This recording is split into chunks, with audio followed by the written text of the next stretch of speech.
దేవుడు నా పక్షాన ఉన్నాడు, న్యాయం నా పక్షాన ఉన్నది. అల్టిమేట్గా విజయం నాదవుతుందని నేను అనుకుంటున్నా. ఏ పేరు వచ్చినా సరే ఆశీర్వాదం ప్రజలది ఉండాలి. ప్రజల పక్షాన్ని నిలబడి కొట్లాడాలి. Every single day, every issue నేను ప్రజల నుండి ఫైట్ చేస్తాను. నేను మళ్ళీ ఛాలెంజ్ చేస్తున్నా బీఆర్ఎస్ పార్టీ వాళ్ళను, ఎస్పెషలీ సోషల్ మీడియా నుండి సొల్లు మాటలు మాట్లాడేటోళ్ళను. తల్లి చెల్లె అనే విషయం కూడా, ఇంగితం కూడా మర్చిపోయి అడ్డమైన కూతలు సోషల్ మీడియాలో కూర్చోవాలని చెప్తున్నా.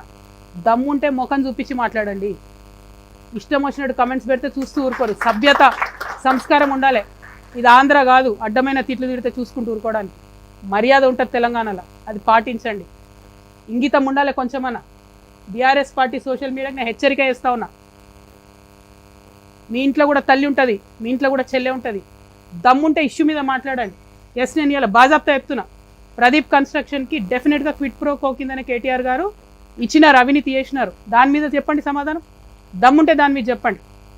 బూతులు తిట్టడాలు, ఎటువంటి అటు మాట్లాడాలు, నా ఫోటోలు తీసి ఇంకే ఫోటోలు పెట్టడాలు కరెక్ట్ కాదు, పద్ధతి అది.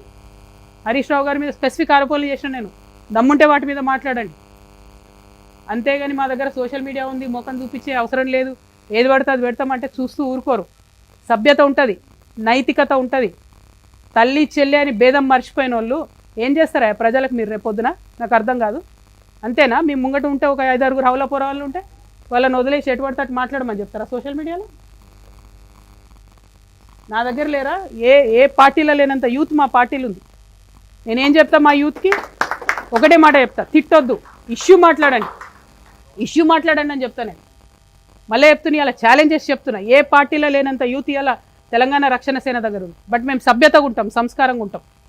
హెచ్చరిక చేస్తా ఉన్న బీఆర్ఎస్ సోషల్ మీడియాకు, కాళ్ళు ఇరగొడతాం బిడ్డ చెప్తున్నా. మీరు అందరు ఎవరో తెలుసు మాకు. లైన్ దాటొద్దు, విమర్శించండి, నో ప్రాబ్లం. దమ్ము గుండె ధైర్యంతో విమర్శించండి. కానీ బూతులు తిడతామంటే చూస్తూ ఊరుకోము. కాళ్ళు ఇరగట్టి చేతిలో పెడతాం చెప్తున్నా.